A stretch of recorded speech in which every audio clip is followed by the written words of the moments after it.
Okay, colleagues, and hopefully we're live. So, today a very special day. Such joy, such joy. We're gonna try to read Hobbes's Leviathan. So basically, this is gonna be close to some like a complete reading. A very special day. Such joy, such joy. Whoops, sorry about that. So, complete reading in a sense of I'm gonna read everything. I'm gonna try to go through everything which I think is important in the Leviathan. We're gonna skip some chapters, and I'm gonna alert your attention to when I'm gonna be doing that. Now, of course, I definitely urge you to read on your own,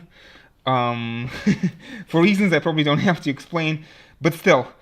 Hopefully this is going to be useful as well. Anyway, without further ado, let's jump right into the text. So, Leviathan by Thomas Hobbes of Malmesbury, right? The matter, form, and power of a commonwealth, ecclesiastical and civil. Commonwealth. The English word commonwealth, in many ways, is a translation of the Latin word res publica, right? Commonwealth, public thing, right? So we'll see. Okay, so dedication. I'm not going to read all of it. The most important bit in the dedication is that Hobbes is saying that he says, in a way, beset with those who contend on one side for too much liberty, for too great liberty, and on the other side for too much authority. It is hard to pass between the points of both unwounded, right? So Hobbes is predicting that everybody is going to hate him, that people are going to accuse him of giving too much liberty or of advocating for too much authority. And it is important, it is our task to see why Hobbes believes that actually he is drawing some like a middle ground between too much liberty and too much authority.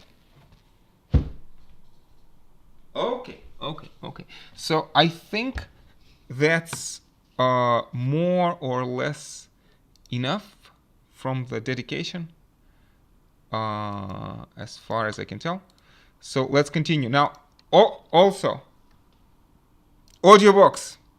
Colleagues, it's like not everybody likes reading. And in our day and age, it's very useful to listen to stuff and not just read. And there are wonderful audiobooks available. There's this Ijunto website. It's again free audiobooks. It's how should I put this, like public charity, right? This is an open source project. LibriVox also open source project. Now Audible is paid, but many of you do have access to Audible. And there's also this a shorter version of the Leviathan in this Giants of Political Thought series by Knowledge Products. So all of these are excellent materials. Ijunto and LibriVox are probably the easiest to access. So I highly recommend you, if you don't read, at least to listen through the Leviathan in its entirety, but I will be skipping through some portions. Anyway, so we begin with this first part, and I don't want to read all of this, but I suppose the two important ideas is that Hobbes begins by saying how Leviathan is a creation of art. It is a work of art. A Leviathan, I mean the state, is artificial. In an important sense, it's artificial, right? And so also from the very beginning, Hobbes talks about how the life is simply a motion of limbs, right? And therefore, automata, says all automata, engines that move themselves by springs and wheels as does a watch, have artificial life, right? And so then he proceeds to talk about this biological analogy, talking about heart, which is just a spring, nerves are strings, and joints are wheels, right? And so and then he says that he continues this analogy, this notion of life being a motion of limbs, and he talks about sovereignty, the body politic, right? The commonwealth being an artificial body, and talking about how sovereignty is a soul, magistrates are joints, rewards and punishments are nerves, wealth and riches are strength, salus populi, the people's safety is business, etc., etc. Memory, reason, will, concord, wealth, sedition, and civil war is death, right? Lastly, pacts and covenants by which the parts of the body politic were first made, said together and united, resemble the fiat, or let us make man, pronounced by God in creation. So this idea that the social contract imitates God's act of creation of the human being, right? So, and then he says, look, this book is going to be in 4 parts. We're going to read only parts 1 and 2. The first is, he says, of the matter, well, basically of man, and the second part is of commonwealth, right? So the first part of man, second part of commonwealth. The third and fourth part we are not reading, and I've tried to look at it. There are, I think, a couple of sentences which are interesting as quotations, but by and large, I don't think that we have time. And there isn't much of anything important for us to be found in these later books. Anyway, so then Hobbes talks about this method, talking about the similitude of passions, right? So similitude of passions of one man or another man. He talks about nose te ipsum, right? Read thyself. Of how basically the method that he's employing here is something like introspection, right? That by looking into yourself, you can understand the feelings and thoughts of other human beings, right? And he says that the passions themselves are similar, but the objects of passion are not similar. And this is going to be an idea we're going to be coming back to, this notion that the objects of our desire are constantly changing, and a man cannot agree with himself in the morning of what his desires are going to be in the evening. However, there's something constant. There's a constant human nature behind the ever-changing appetites and desires. Okay, so then we have this part 1 of man, and this is he's trying to set up his materialistic conception of man. So how should I do this? Maybe like this.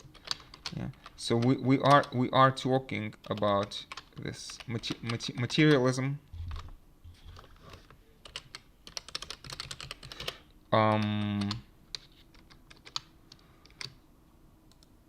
Not just materialism, but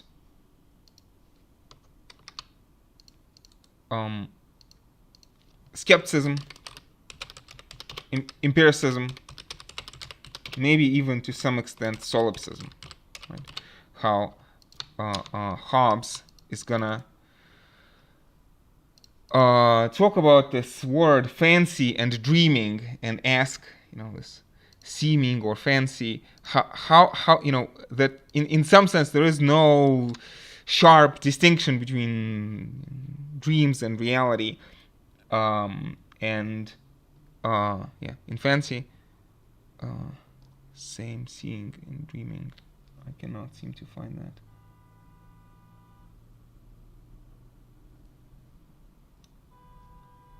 Anyway, we don't need to.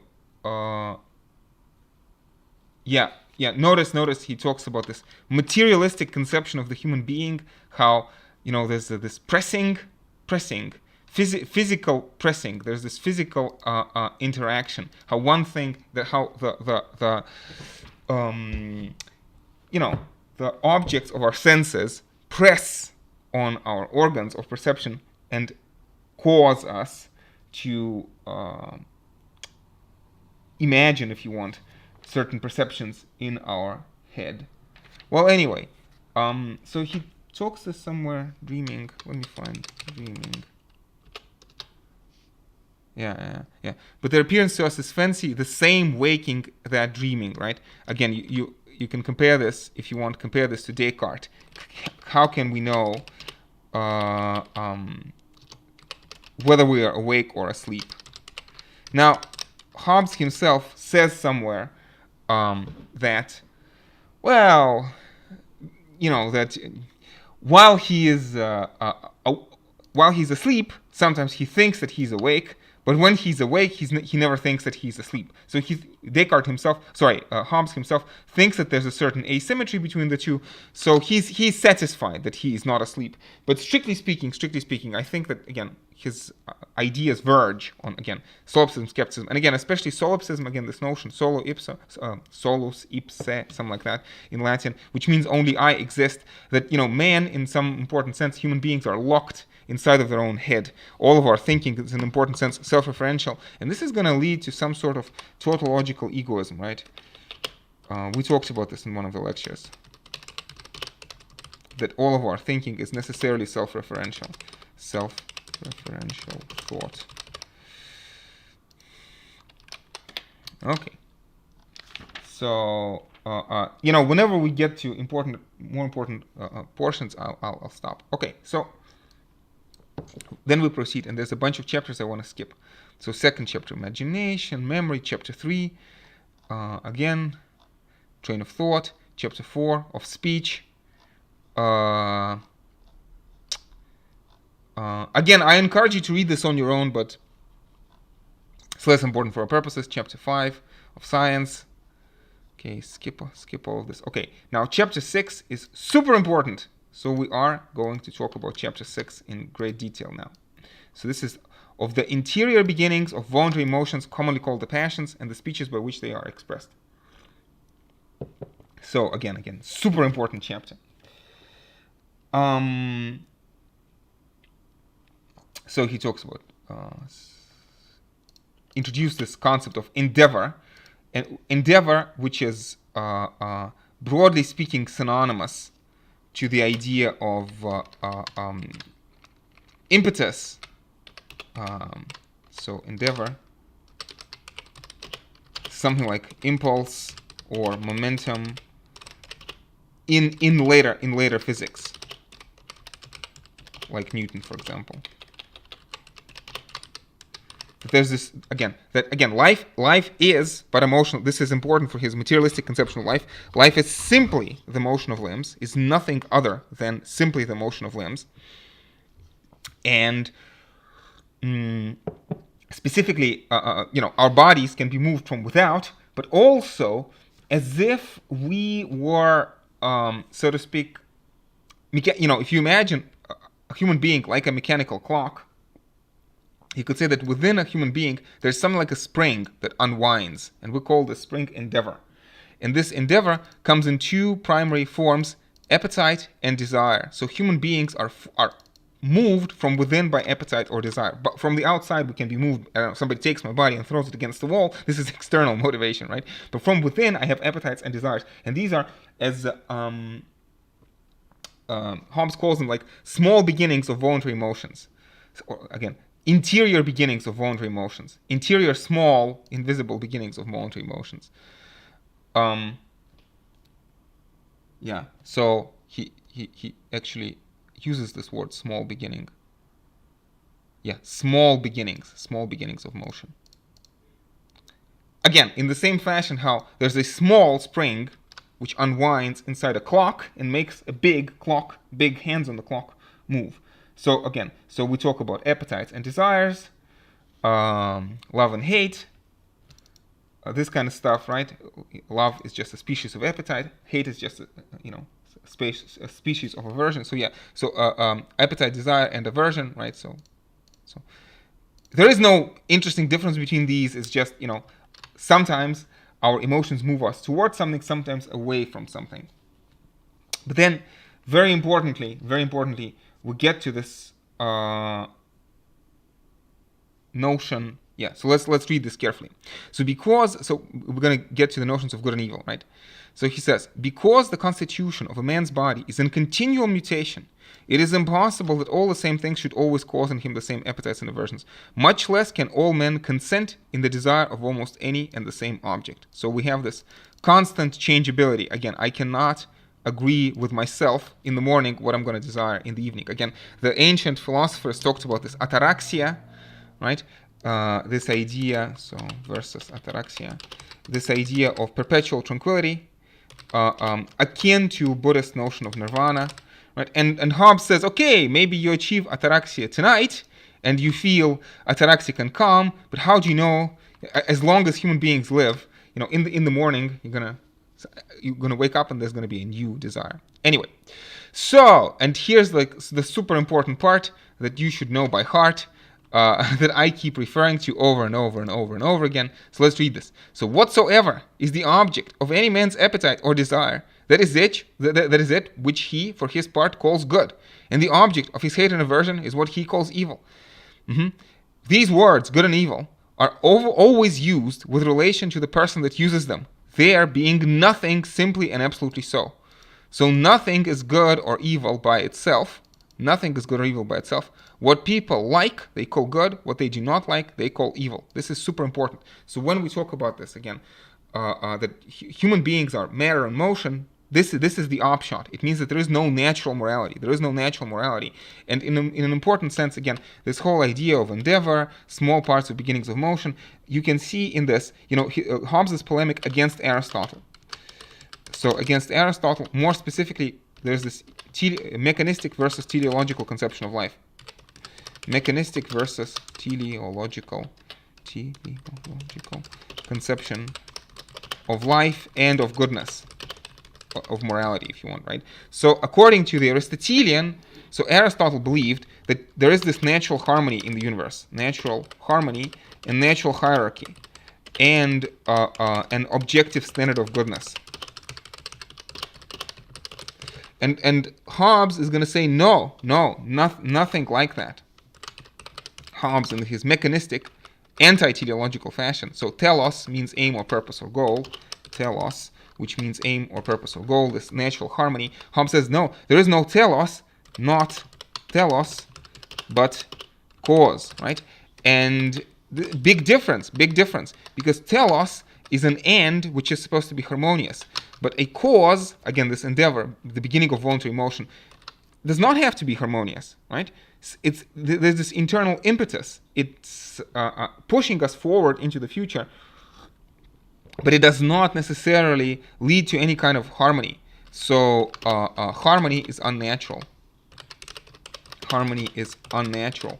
And in fact, so if we talk about matter and motion, in some sense we are talking about chaotic, purposeless matter and motion. Chaotic, purposeless matter in motion. Right? And again, we have these insatiable appetites which exist in us up until the point that we die. Right? So I hope that this point is clear, that there's this moral side to the story that Hobbes is telling, the moral upshot. Again, which is this universe of complete moral chaos, right? Whatever you want, you call good. Whatever you don't want, you call evil, right? So if one person wants to eat children or something like that, yeah, they just call that good, right? But nothing in and of itself is good or evil. It's an important thought that many students have a hard time understanding, because that's not the way we're brought up in our culture. But Hobbes insists that this is the way we should look at the world. But we have to continue with this thought, right? So Hobbes says, nor any common rule of good and evil to be taken from the nature of the objects themselves, but from the person of man, where there is no commonwealth, or in a commonwealth from a person that represents it. From an arbitrary. So basically, who is the sovereign? Who is the sovereign? A sovereign is an arbitrator or a judge. Sovereign is an arbitrator or a judge, whom men disagreeing shall by consent set up and make his sentence the rule thereof. So let me do it this way. So from the purpose of the man where there is no commonwealth, but in a commonwealth, from the person that represents it, sovereign, right? Who is an arbitrator or judge, who men disagreeing shall by consent set up and make his sentence the rule thereof. But notice, desires are still important. Why do we consent to a judge? So consent to be ruled by a judge. Why do we consent? You see, by consent set up. consent because we have a desire to live and not die. Desire for security. So we are jumping ahead a little bit, right? So Hobbes is going to say that in the absence of sovereign, our lives are insecure. So there is this hierarchy of desires, right? Hierarchy of desires. That desire to live is more important than any other desire. Trumps any other desire. In the sense that if you are dead, you cannot satisfy any your desire. So death, can't satisfy any desire.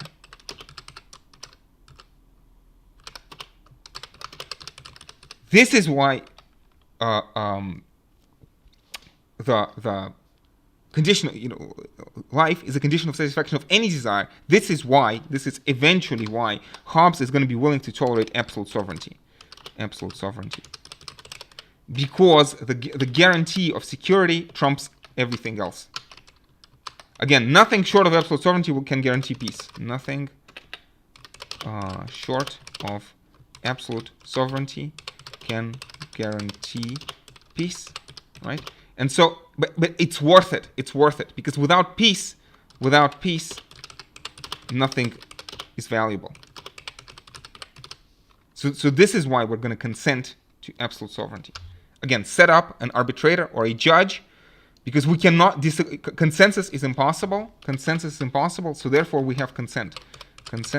People disagree about what things are good or evil. Hobbes talks about this, right? Much less can all men consent in the desire of almost any object. So consensus is impossible. We cannot agree. Therefore, we must consent to absolute sovereignty. Why do we consent? Because we desire to live and not die. And notice, we cannot agree on anything, but we can agree on the fact that we all don't want to die. This is a common desire. And if there were some people who didn't care about living or dying, with these people, as Locke says, you can have neither society nor security. This is very important. Okay.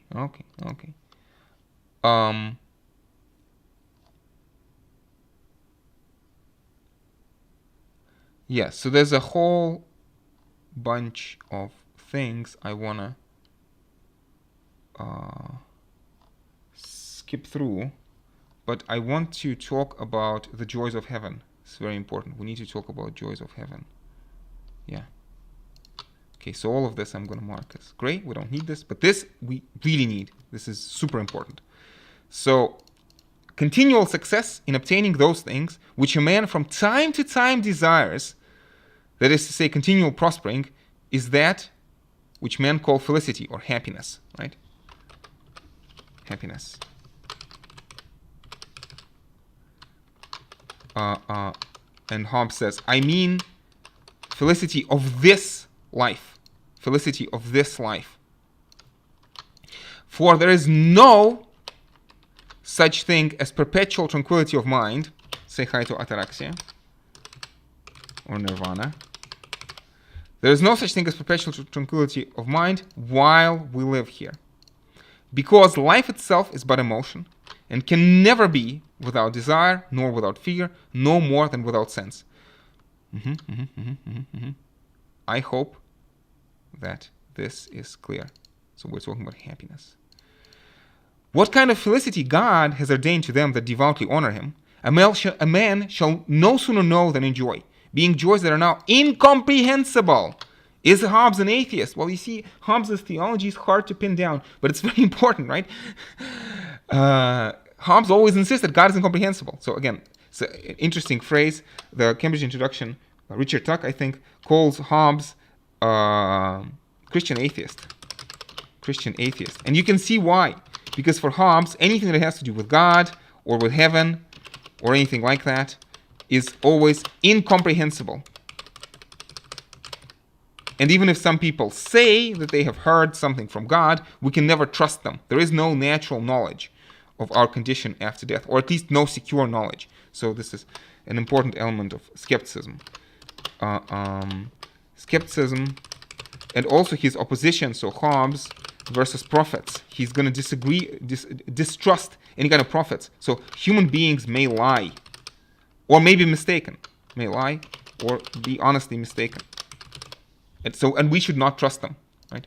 So joys of heaven are incomprehensible.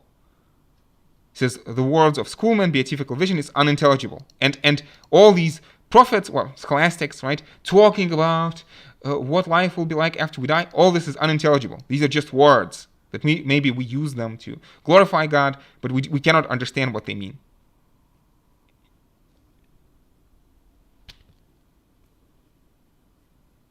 Okay. Yeah. So we can skip this as well. So we're gonna skip the next several chapters. So ends, resolutions, discourse, virtues commonly called intellectual,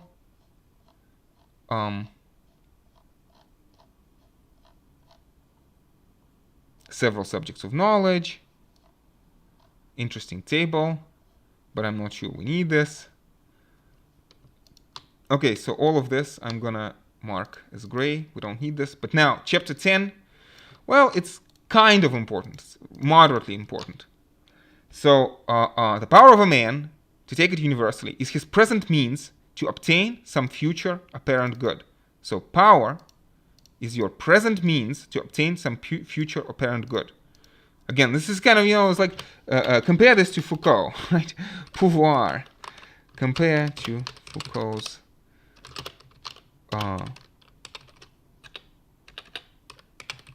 right? So this is pouvoir, power as potentiality, ability to do something. Present means to obtain some future apparent good.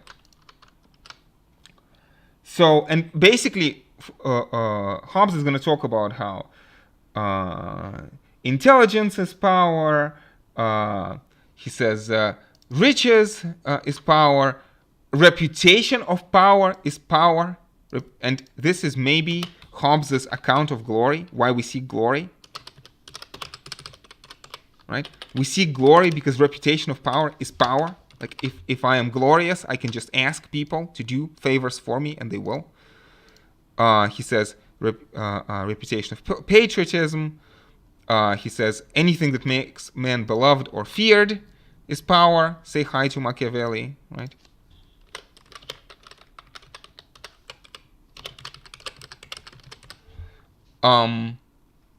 So good success is power. Reputation of prudence is power, nobility is power, eloquence is power, etc., etc. Sciences are small powers, etc., etc. Now, there's a quote which I have to give you because this is Marx's favorite quote from the Leviathan. The value or worth of a man is of all other things his price, that is to say, so much as would be given for the use of his power. Right? So this is again, Marx likes this phrase.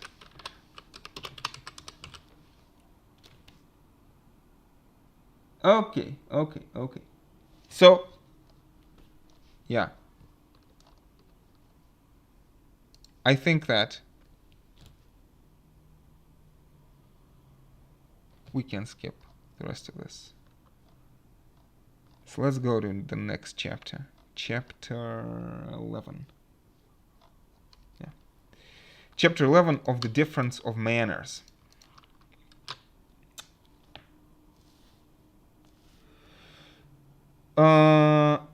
Not sure if this is so important, such an important chapter, because we're going to see some quotes which are basically repeating what we've been talking about before.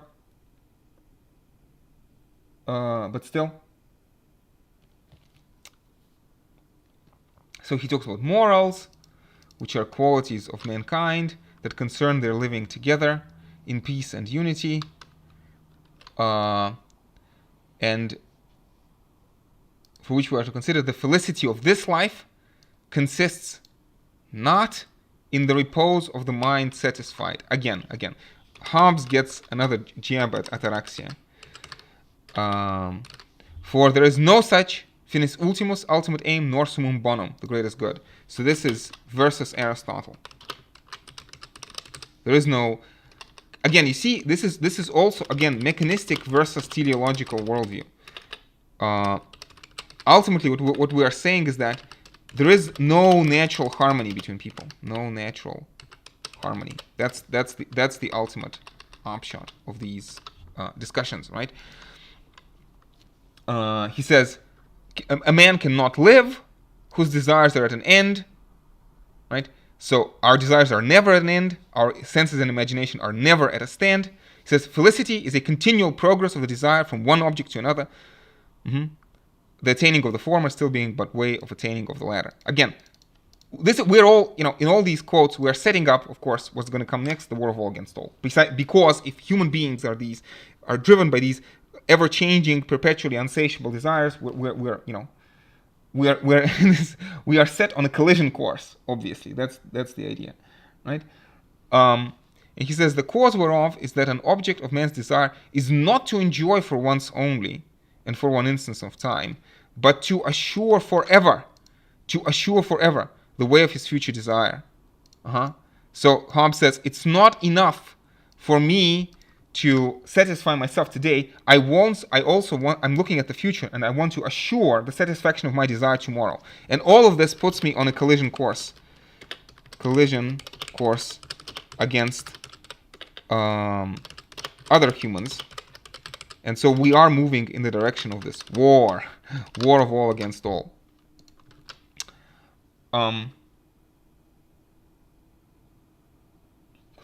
So therefore all voluntary actions and inclinations of man tend not only to procuring, but also of the assuring of the content in life. Diversity of passion, again, our appetites are different, etc., etc. Again, and so a very famous quote from Hobbes. He says, in the first place, I put forward a general inclination of all mankind, a perpetual and restless desire of power after power that ceases only in death. Wonderful quote for us to know. And the cause of this is not always that a man hopes for a more intensive delight than he already has, or that he cannot be content with a moderate power, but because he cannot assure the power and means to live well without the acquisition of more. So this is super important. This is super important, right? So Hobbes is basically saying people are not naturally evil or cruel. People are simply doing what they need to survive. And we're gonna get back to this idea. Again, when I talk about Hobbes, sometimes to oversimplify things, I do say that, for Hobbes, men are by nature bad, but strictly speaking, it's not true. People are not naturally evil. People are not bad. They simply do whatever they can to survive, right? So Hobbes says that I need more simply because I want to assure that I will be able to survive next year. So like today I'm fed and I'm fine, right? But what about tomorrow? And in this sense, so you can compare this to offensive realism in international relations, and especially this notion that like all wars are actually defensive wars.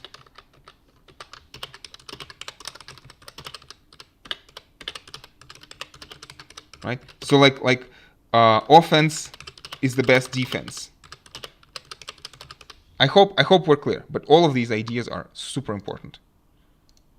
I hope we're taking them on board. So he says, kings whose power is greatest turn their endeavors to assuring power at home by laws or abroad by wars. And when that is done, succeeds a new desire, in some fame from new conquest, in others ease and sensual pleasure, in others the admiration or flattering or whatever. But even if you were contented, you must continually try to expand, because that's the only way to guarantee your security. Like nothing short of constant aggression can guarantee security. Nothing short of constant aggression can guarantee security. Okay, and we're gonna come back to this idea, but it's important for us to keep this in mind. And again, human beings are not evil. Okay, they are simply trying to survive. of course, some commentators, like Macpherson, for example, is going to criticize Hobbes for saying that, he universalizes this, competitive condition of early modern capitalist society. Maybe, I don't know. Let's not judge. Let's try to understand what Hobbes is saying, first and foremost. Yeah. So,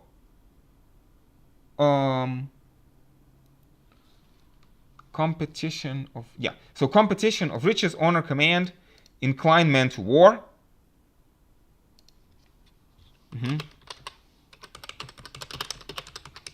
So these are inclinations to war. Competitions of riches, honor, and command. But particularly competition of praise. And so again, we have this notion. Again, remember, Leviathan is the king of the children of pride. So the purpose actually of the Leviathan is to control pride through fear. Control pride through fear.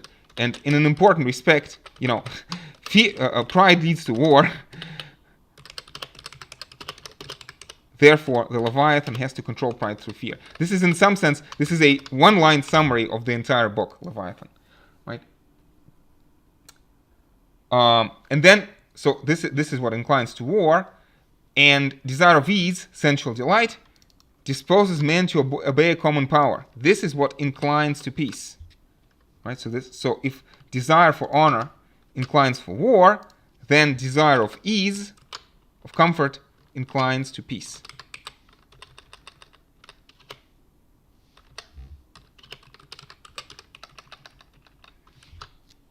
So obey a common power. And especially again, he talks about fear of death and wounds disposes man to peace, and for the same reason.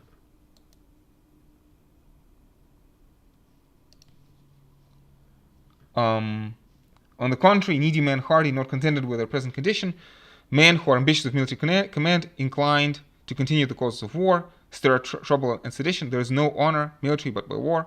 Any such harm. Okay, we understand what this is talking about. Yeah. So, desire of knowledge, arts, and peace inclines man to obey common power. For such desire contains desire of leisure and consequently protection from some power than their own. Again, so we're talking about inclination to peace.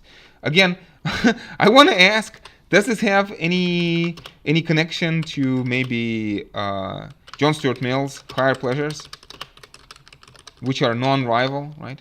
So desire of arts and science, desire of leisure. Maybe we can even compare this to Marx.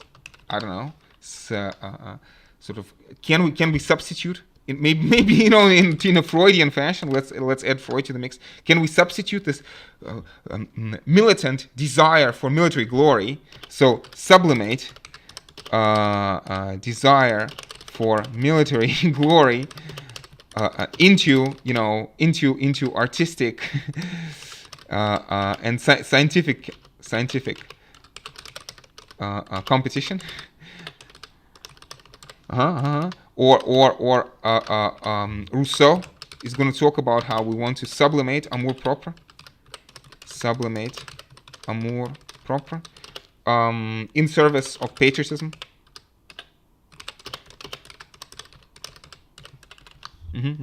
I'm just free associating, basically.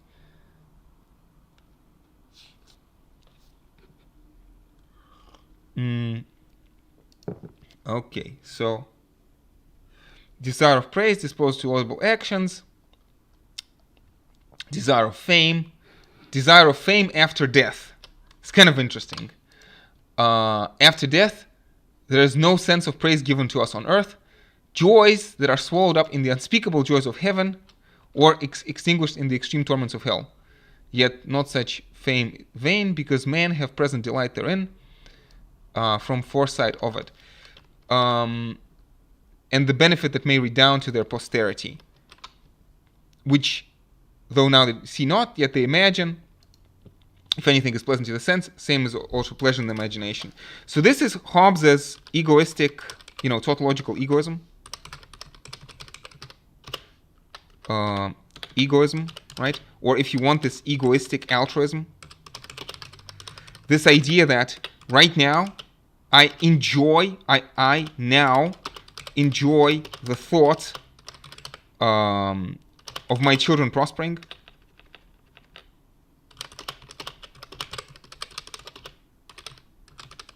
And this motivates me. But again, it's important. Like, this is not really altruism, right? This is egoistic altruism, because I like my children and I derive pleasure. I derive pleasure now from the thought of my children prospering after I die. Okay, so this passage, I think, just exemplifies what we've been talking. Again, we've seen this in one of our textbooks. Okay, let's skip the rest of this and let's talk about religion briefly. Okay, so the next chapter is religion. And this is a complicated chapter. I don't want to read it in its entirety, but basically Hobbes is trying to give some sort of naturalistic account of religion. Naturalistic or atheistic, if you want, account of religion. So, and he talks about these, natural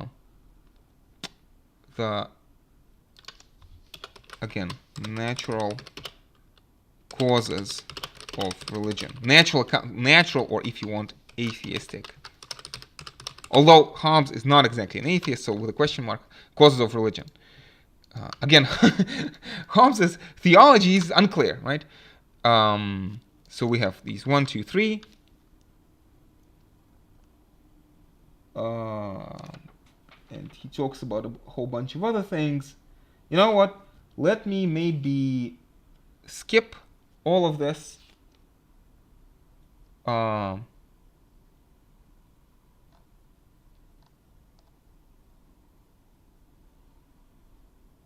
Okay, so, and in these 4 things. Yeah, and so, and in these 4 things,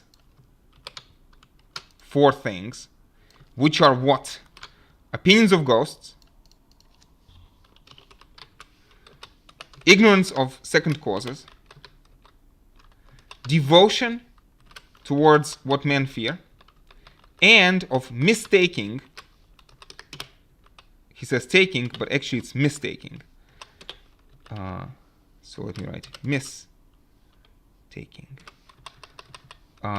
Things causal, or is it casual? Yeah, casual. Casual for prognostics. So opinion of ghosts, ignorance of second causes, devotion towards what men fear, and taking of things casual for prognostics, which is basically, I would imagine, superstition. This is the natural seed of religion. So as you can see, this is not a very sympathetic account of religion in Hobbes in general. So he talks about how the natural seed of religion basically comes from ignorance and superstition. These 4 things specifically. And he talks about how, for the most part, different religions appear from the outside ridiculous to one another. And only from within a given religion you have this feeling of awe, and you understand, I hope. Yeah, but what is then important? He says, he talks about these 2 sorts of men, right? The 2 sorts of men are the true religion. It's hard to not take this with a grain of salt when you hear this from the words from the mouth of Thomas Hobbes, right? So the true religion, which is the one true God, right?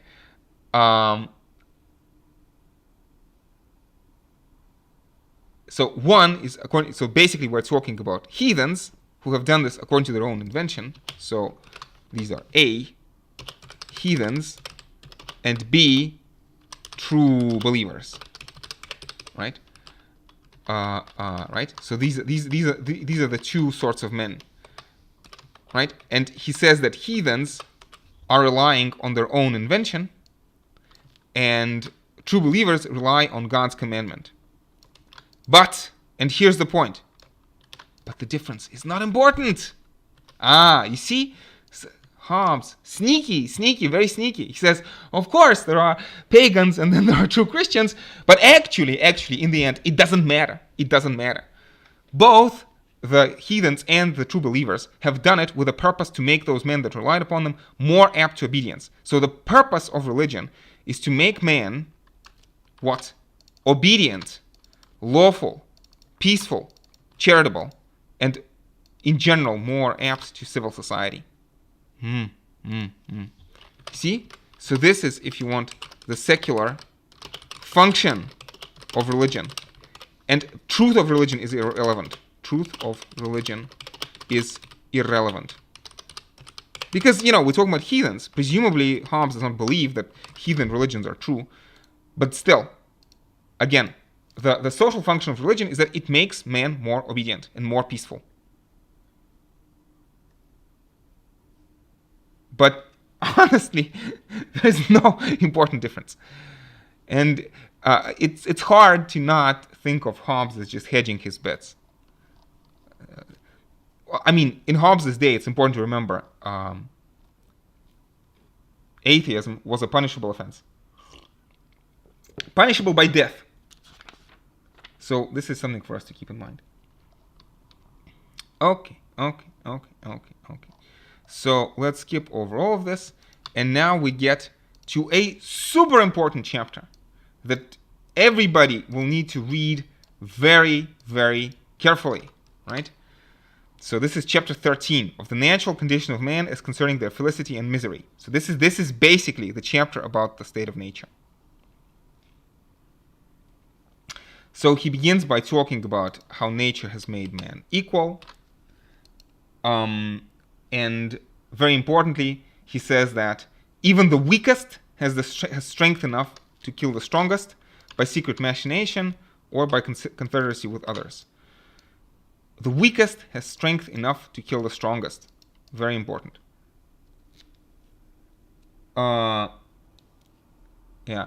and Hobbes is going to say, from this equality of ability arises equality in hope of obtaining our ends.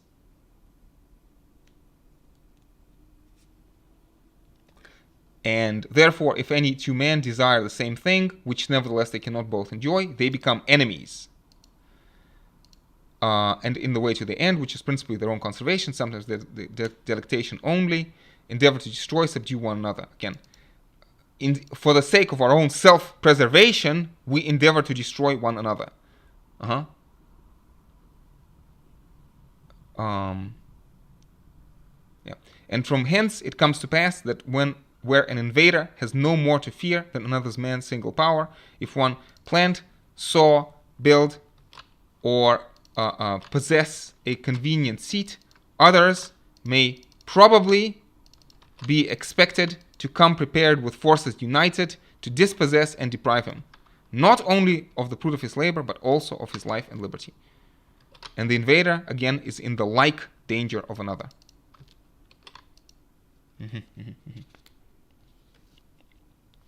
And from this diffidence, so diffidence in this case means mistrust of one another, there is no way for any man to secure himself. No way for any man to secure himself. He says, to master the persons of all men he can, so as long as until he see no other power great enough to endanger him. And this is no more than his own conservation requires, and therefore should be allowed to him. Right? So this is super important. I promised, right, that we're going to talk about this, and we're talking about this, right? So human beings are not evil; they're simply trying to survive, right? And he says also because there be some important, especially if we look at Hampton and Gautier, this question of whether we are talking about prisoner's dilemma or coordination game.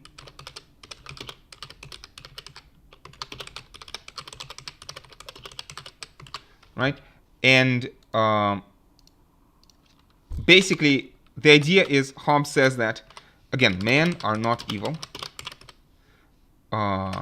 Offense is best defense. That we have to try to attack others, and this is like only for the sake of our self-preservation. Only for the sake of self-preservation. And more importantly, right?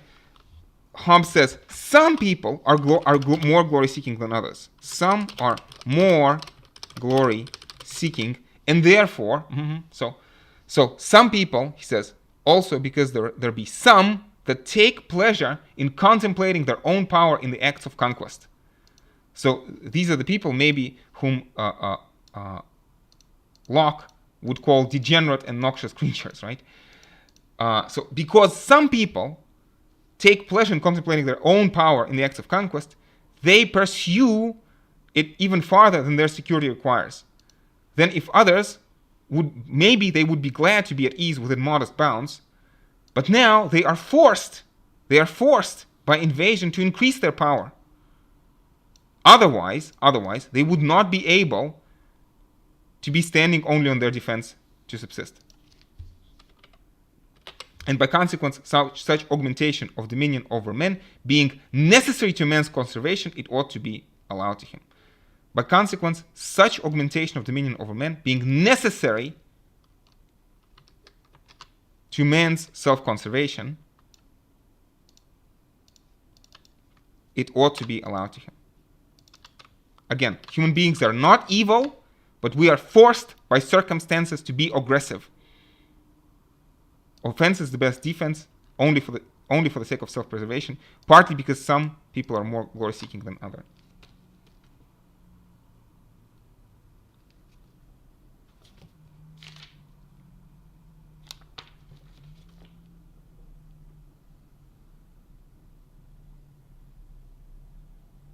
Yeah, so again, we keep this very important. We talk about this very important notion about power to keep men in awe.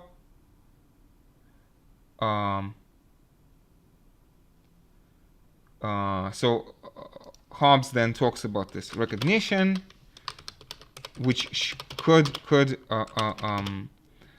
remind us of Rousseau's amour propre. That basically Hobbes talks about how every man looks that his companion should value him at the same rate that he sets upon himself. Right?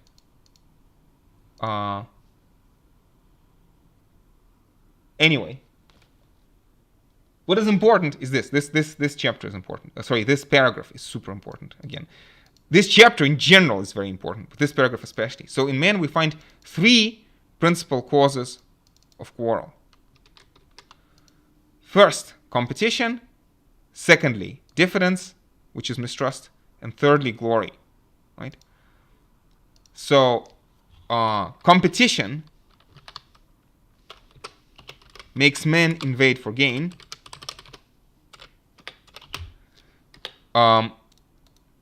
Mistrust makes men invade for safety. And glory makes men invade for reputation. And all three kind of pile on to make the state of nature really, really bad. This natural tendency of mankind. Again, the first use violence to make themselves masters of others. The second, to defend them. And the third, for trifles. We can maybe again compare this to trifles. Word, a smile, a different opinion, any other sign of undervalue. So when we talk about these trifles, we can compare this to Hume or to Rousseau,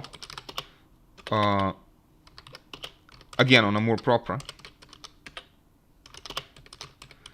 And in general, maybe Epicurus, right? Again, with this notion that these are, again, Hume is going to talk about worthless toys, right? Worthless toys.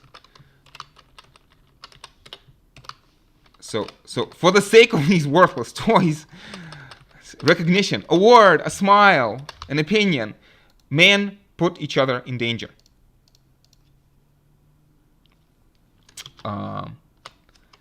Hume has a phrase.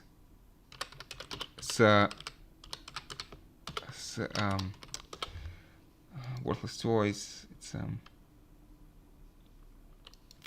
I wonder if I can find this quickly. It's yeah. Acquisition of worthless toys and gewgaws. I'm not entirely sure. So again, this is a quote from Hume. This is a quote from Hume. I'm gonna paste this in here. Oops.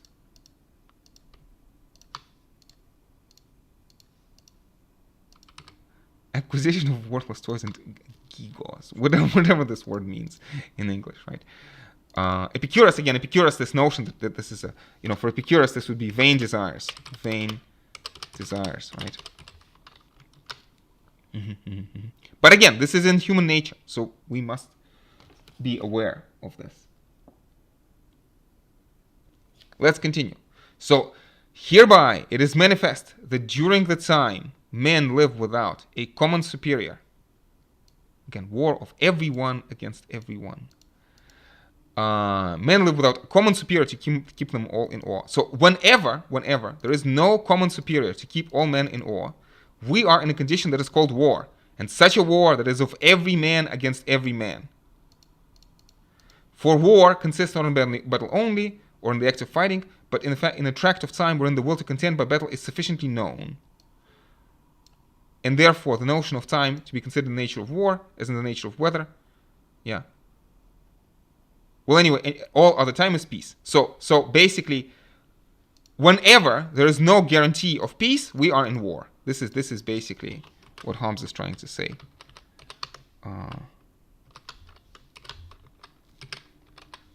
No guarantee of peace is equal to war. And in order to guarantee peace, we need common power to keep all men in awe. I'm not sure. So no guarantee of peace. Again, common threat of punishment, common power, which is threat of punishment to keep all in awe. A very important word for Hobbes. This is war. Yeah. So the most famous quote from Hobbes, let's read it, right? Whatsoever, therefore, is consequent to a time of war, where every man is enemy to every man, the same is consequent to a time wherein men live without any other security than what their own strength shall give to them, shall furnish them with, right? In such condition, no place for industry, because its fruit is uncertain, no culture of the earth, so no agriculture, no navigation, no use of commodities that should be imported by sea, no commodious buildings, no instruments of moving and removing such things as require much force, no knowledge of the face of the earth, no account of time, no arts, no letters, no society, and which is worst of all, continual fear and danger of violent death. And life of man, solitary, poor, nasty, brutish, and short. Yes. Yes. I hope we're doing well so far. So Hobbes continues. It may seem strange to some men that nature should thus dissociate and render man apt to invade and destroy one another. And this is Hobbes against Aristotle. For Aristotle, there's this idea that peace somehow is natural. Again, this mechanicism versus teleology. So, and Hobbes gives these examples. So when taking a journey, you arm yourself, seek to go well accompanied, you lock your door, even in your house you lock your chests. And this is when you know that there are laws and public officers armed to revenge all injuries done to you. What opinion do you have of your fellow subjects when you right arm, of your fellow citizens when you lock your door, and of your children servants when you lock your chests? Do you not, therefore, as much accuse mankind by your actions as I, Hobbes, do by my words? Right? But neither of us accuse man's nature. The desires and other passions of men are in themselves no sin. So human beings, again, I kept talking about this, right? Human beings essentially are not evil. Right? Humans are not evil, right? It's just that, again, this is the way the world works, okay? Humans are not evil. It's just that naturally, there's simply, there is no natural guarantee of peace. Right, oops.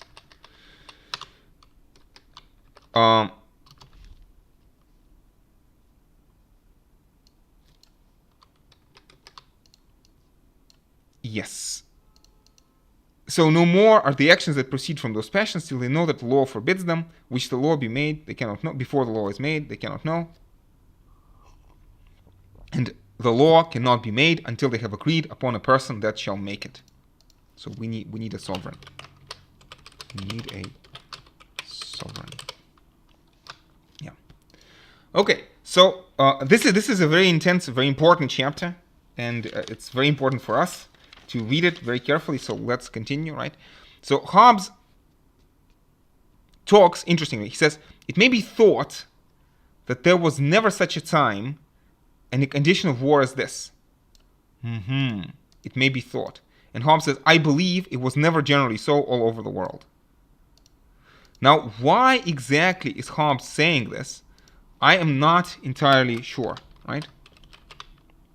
So maybe Hobbes is simply hedging his bets. Right? Why? Because as a historian, Hobbes knows that we cannot say for sure that this was ever a condition, right? And if we, for example, believe the Bible, right, the Bible has a different story. So is Hobbes just hedging his bets? So again, and what is really, I mean, what is important? He says, but there are many places where people live so now, right? So it's important, right? So the state of nature is a thought experiment, but also a reality. And this is important to keep in mind. Because there are places in the world where people live like that now. So he talks about these savage people in many places of America, for example.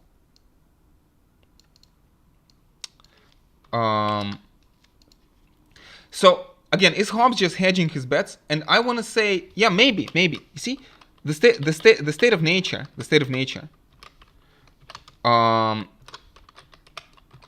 So is it? Are we talking about history? State of nature is firstly a description of real tendencies that exist today.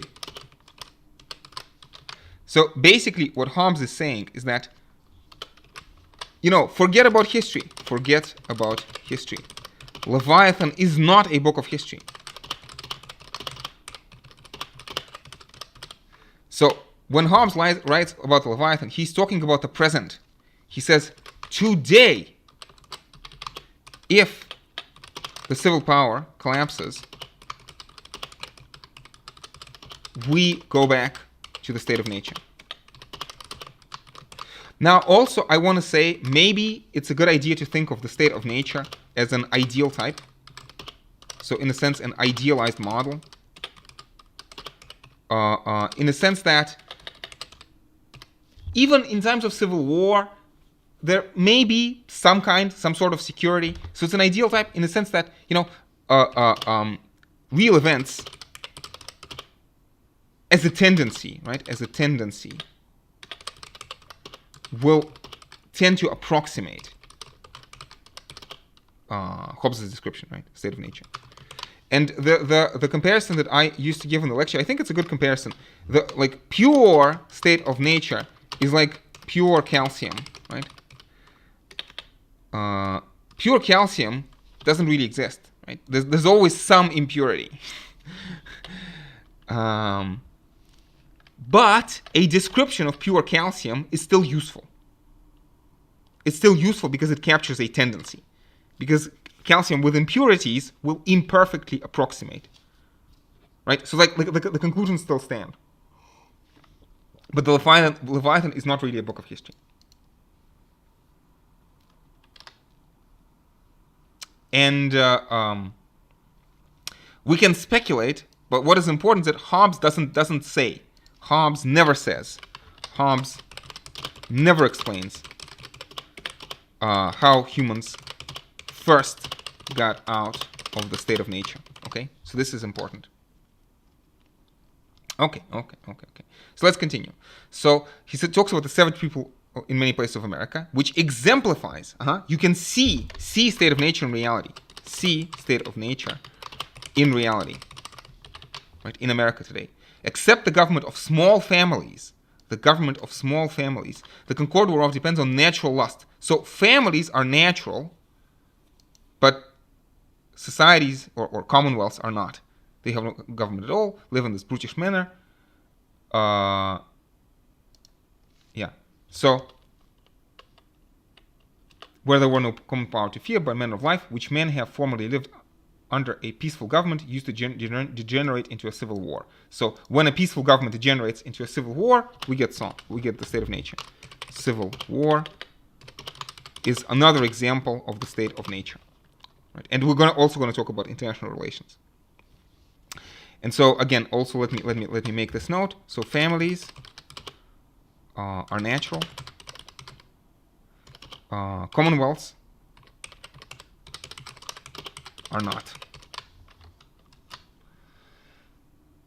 Anyway, and then Hobbes continues. Though there had never been any time where particular men were in condition of war against one another. Again, very interesting contention. So Hobbes is admitting that maybe, again, there was never all over the world this state of nature. So this lends credibility to this idea that the state of nature is something of a thought experiment. Yet, in all times, kings and persons of sovereign authority, because of their independency, so sovereigns among themselves, are in continual jealousies in the states and posture of gladiators. In the state and posture of gladiators, having their weapons pointing and their eyes fixed on one another, and their forts, garrisons, and guns upon the frontiers of their kingdom, and continual spies upon their neighbors, which is a posture of war. But because they uphold thereby the industry of their subjects, it does not follow from it that misery which accompanies the liberty of particular men. So so state of nature can also be seen in the international relations. And what Hobbes is saying here is that because states are not individuals, the state of nature in the international relations is not accompanied with the same misery as if you imagine particular man. So this idea of no knowledge of the earth, no navigation, no society, no sciences, this applies to individual men in the state of nature. When countries are in the state of nature, they can prosper to some extent. But it's going to be important, right? So kings are afraid of each other. That's why they take care of the subjects. Let me also add this. Kings are afraid of one another and therefore are forced to take good care of their subjects. They don't have to. Sovereigns sign no contracts for Hobbes and have no obligations. But kings have no obligations. But sovereigns have no obligations. They only an interest in keeping their subjects well, healthy, etc. So therefore the subjects have no rights against the sovereign. Only a reasonable expectation that they will be protected, which is based on the interest of the sovereign.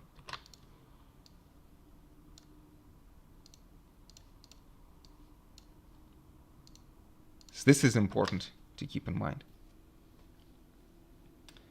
And Hobbes continues. He says that to this war of every man against every man, this is also consequent. Nothing can be unjust. Nothing can be unjust. The notion of right and wrong, justice and injustice have no place in the state of nature. Where there's no common power, no power, there's no law. And when there's no law, no injustice. Force and fraud are in war two cardinal virtues. Justice and injustice, anyway. So justice and injustice are qualities that relate men to society and solitude. It's consequent, same condition, that there's no propriety, no dominion, no mine and thine. So also important, right? So this is no property, no natural right of property. So there's no natural justice and no natural right of property. No natural justice and no natural right of property. So the only thing that you have is only what you can get and only for so long as you can keep it, but no real property. Right? So basically, justice, rules of justice, and property are, in an important sense, artificial. They are granted and guaranteed by the sovereign. So the sovereign defines what is just and what is proper. What is property, right? Property of each person, right? And so therefore, and by extension, the sovereign cannot, by definition, be unjust, and the sovereign, by definition, can always, take, subject's property, like has preemptive right of property, preemptive. Right? So anything that you enjoy at the pleasure of the sovereign, because the sovereign allows you. Again, this is a very important conception. So people like, Slavoj Žižek, again, this interesting idea that the basis of law is lawlessness, and the basis of peace is violence, right? So in many ways, Hobbes is asking this question. In this mechanistic universe,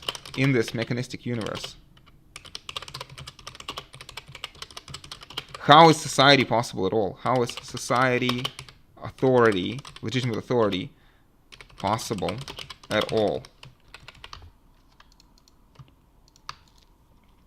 Again, this is a very condensed chapter. This is maybe the most important chapter of the book. Again, chapter 13.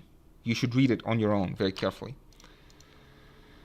Yeah. So anyway, so there is a possibility. However, there's a possibility to come out of this condition, consisting partly in passions, partly in reason. And the passions that incline men to peace are fear of death and the desire of things necessary to commodious living, and hope by their industry to obtain them. And reason suggests convenient articles of peace upon which men can be drawn to agreement. And these articles are laws of nature. So basically, get out. How do we get out of the state of nature?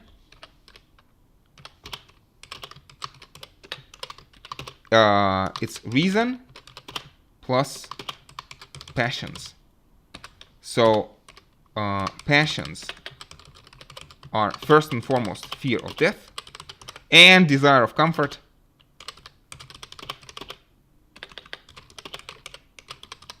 right? And reason suggests convenient articles of peace, convenient theorems of peace, which are the laws of nature.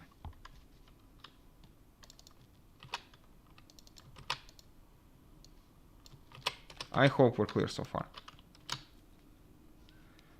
And so we proceed to the next chapter, in which Hobbes talks about the laws of nature. I wonder, maybe in the interest of ease of scrolling and searching, maybe we can take a short break here and then come back to the laws of nature. And can restart our discussion of very important ideas in Hobbes. Okay.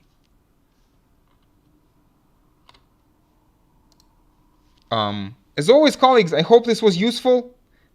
See you after the break. And in the meantime, stay safe and take care.